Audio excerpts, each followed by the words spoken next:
Take some vendakas, cut small pieces. Take onion, cut small pieces. Put china chatti, put it in the adupu. Put some coconut oil, put some kadugumanis, little karvepulas, kadugavara. Take vegetables, put it in.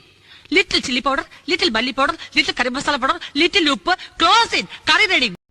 உங்கள் வீட்டு குட்டீஸ் வெண்டைக்காய்னு சொன்னாலே ஓடுறாங்களா? ஒரு சிம்பிளான trick சொல்லித்தரேன். இனி அள்ளி சாப்பிடுவாங்க பாருங்கள். ஃபஸ்ட் ஒரு வடைச்சட்டியில் எண்ணெய் விட்டு வெண்டைக்காயை போட்டு நல்ல கோல்டன் ப்ரௌன் கலர் வர வரைக்கும் ஃப்ரை பண்ணி தனியாக எடுத்து வச்சுக்கோங்க. இப்போ திருப்பி அதே சட்டியில் கொஞ்சோண்டு தேங்காய் எண்ணெய் விட்டு கடுகு, தேவைப்பட்ட கடலைப்பருப்பு சேர்த்துக்கலாம். வெங்காயம், மஞ்சத்தூள், வெண்டைக்காய், உப்பு, வீட்டு மிளகாய்த்தூள், கறிவேப்பிலை இதெல்லாம் சேர்த்து நல்லா வதக்கிக்கோங்க.